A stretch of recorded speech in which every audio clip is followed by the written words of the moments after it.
past few years of work here at the Chocolate Garage, I've realized that sometimes small places have the biggest ideas.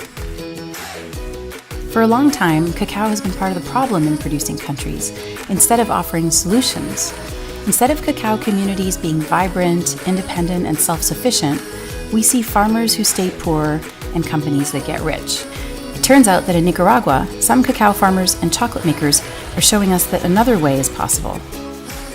In this episode, we're going to visit cacao growers in Matagalpa and a chocolate maker in Managua, who are making big changes in their communities and making some very, very happy chocolate in the process. I'm Sunita from the Chocolate Garage in Palo Alto, California. I'm really excited to share with you some examples of how happy chocolate can not only be way more delicious than you can even imagine, but also is part of a beautiful new way of doing business.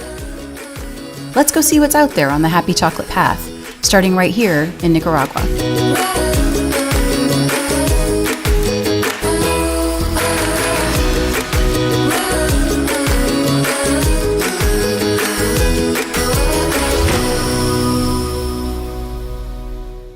But first, let's talk about this idea of happy chocolate and why I use this term. We all want to be in love with the chocolate we eat, and we want to feel good about the food that we buy. Happy chocolate is about finding that sweet spot. Crazy delicious, but made in a way that truly values everyone involved. That's what I do here at the Chocolate Garage. So when folks walk in for the first time and I tell them that we only carry happy chocolate, they usually laugh and jokingly ask, "Isn't all chocolate happy?" I know all chocolate makes me happy. So then we get into a conversation about how most chocolate is truly unhappy. I believed then, and still do now, that something different was possible. I left my work as a scientist and began to research how I could change these exploitative practices. So my trip to Nicaragua is an extension of that work, looking for people and places that are truly changing the chocolate community, and I've found two amazing examples in Nicaragua.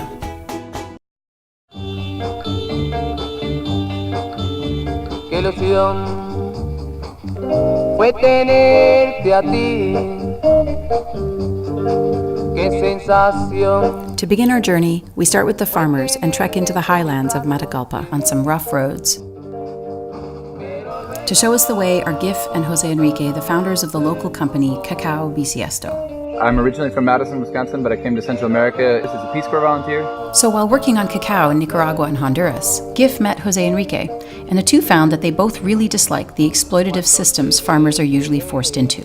Diferente por cómo enfocar la relación con los productores, no bajo un contrato estricto, sino más bien de entablar una relación de necesidad de ambos lados. At the Chocolate Garage, I'm uncompromising about quality. And one of the things I love about this model is that Jose Enrique and Gif are connecting price and quality, rewarding farmers for the careful work, rather than focusing on third-party certifications that add cost and often don't deliver value. Well, we are hoping to accomplish, first and foremost, an economically viable alternative for the producer. Their work is helping make cacao farming a viable and respectable way of life. By paying more for quality, we can ensure farmers make a living, slowly transforming what cacao farming can mean to locals. Welcome to the farm of Juan Francisco Castillo, who is the gentleman here. Gif explains the different kinds of cacao farms and how the model is shifting. There's a very typical imagery that goes with cocoa and a lot of times with coffee, of somewhat poor, somewhat rural. There's this kind of like, oh, look at the little brown people in the third world that live, in the mountains. But he says that Juan Castillo is what everywhere else in the world would be called an entrepreneur and businessman. He's doing this specifically as a business. He's watching his bottom line, looking for something that is going to be more profitable for him as a farmer. This is what I would call a very successful entrepreneurial modern model of cocoa.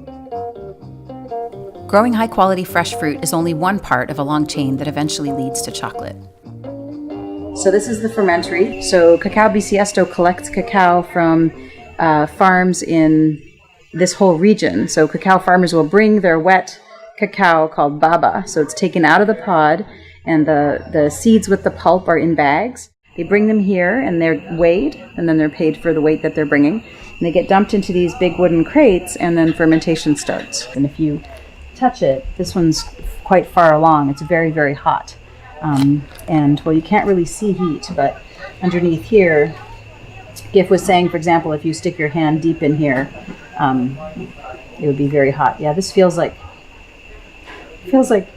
pinto beans straight out of a stew. They are really hot.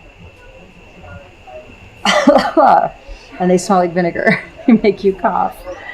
It's actually stinging my eyes. It's that intense, the acidity. The thing about cacao is that it's completely different from bananas or mangoes. Bananas you would chop off the tree, toss into a box, and ship. Cacao, on the other hand, needs to be harvested when ripe, immediately cracked open, fermented, and then dried. And this whole process takes 2 to 3 weeks. And all of this added value occurs at the farm or very close to the farm with local labor and expertise. And during these steps, cacao farmers have the opportunity to dramatically increase the price they can get for their cacao because the fermenting and drying process is responsible for up to 70% of the flavor of chocolate as we know it. And so what Gif and Jose Enrique are doing by buying wet cacao and managing fermentation and drying is ensuring a better market price for growers, while also creating an overall better quality of the finished cacao. At the time that we started, there wasn't a lot of Nicaraguan cocoa on the market. Didn't have a great reputation, to be honest with you, and so that's something we're working to change. But there's more happy chocolate to be found here in Nicaragua. I'm going to head back to Managua so we can check out Fábrica de Chocolate Moma Tombo, a local company making mouth-watering chocolate while bringing about delicious change.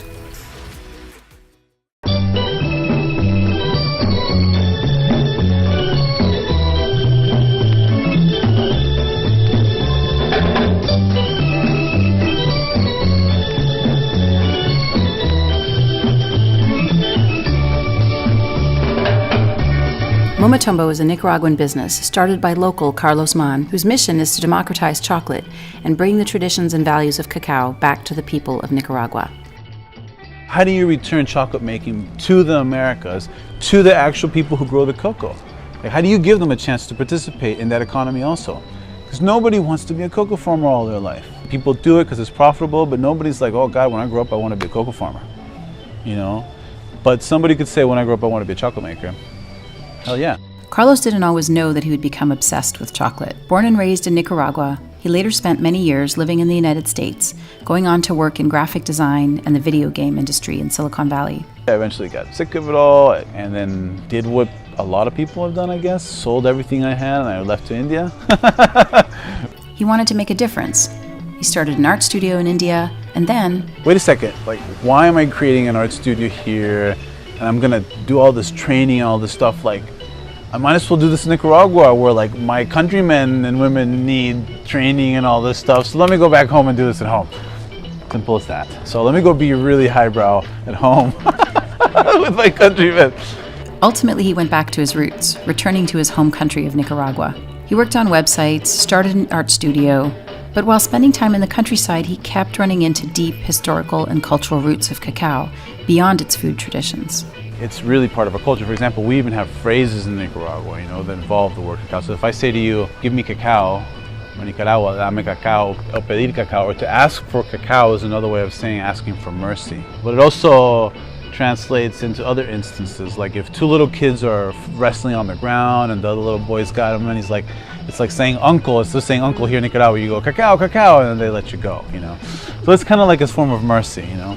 Working together with his co-founder, Doña Sonia, they developed the first recipes for what they called chocolate fresco, a confection made with local ingredients that was designed specifically to use local tools like masa grinders and traditional comales that can be found in just about every kitchen in the country. Él descubrió la fórmula del chocolate fresco y así fue como nació el chocolate fresco. Entre él y yo lo creamos. Nicaraguan mothers and women are famous for putting their kids through school and college just selling artisanal foods. So I thought, my God, if people can already do that just with tamales and other things like that, what about chocolate? Come on. Él siempre tuvo esa idea de que el chocolate Moma Tombo iba a estar conformado por un grupo de mujeres. Y ahora, como usted puede ver, somos como 10 mujeres. Moma Tombo se caracteriza por tener solo mujeres fuertes. What I love about Carlos, not only did he build a factory and employ a dozen staff, giving them great salaries and benefits, He then spent years going all over the countryside to the most remote rural areas and gave the chocolate fresco recipe to local women so that they could build their own businesses. So that's what we have now, for example. We have in Rosita, there's a small chocolate company, it's like 8 women. They distribute like 20,000 chocolates a month. And everybody working there, staying in the community, thriving in the community, never having to leave, which has been the big issue always. Families always getting broken up, having to go, participating in migrant labor and so forth. These efforts have created this amazing web of local buying and selling, strengthening these small communities and making them more independent. How do we use artisanal chocolate so that Nicaragua will transform itself, so they're not adapting anything or having to artificially bring anything from outside to save them? They don't need to. Power is already here. That's what this is all about, really. And that is exactly what our Nicaragua episode has been about. Seeing how places like Moma Tombo and Cacao Bisiesto are bringing about profound changes to the growers, the makers, and their communities.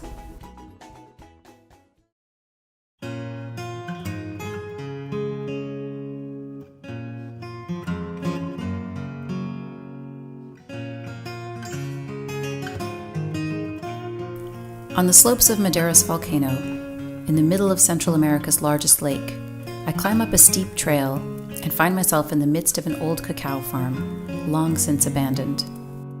The trees are still planted in rows and, reaching for the sun through the canopy, remind me of this transitional moment in Nicaragua, with roots deep in the past, but reaching out for something even brighter. This crossroads of cacao and culture is showing signs that it's ready to wake from its long slumber, and once again, become a source for even more beautiful, fair, and truly happy chocolate.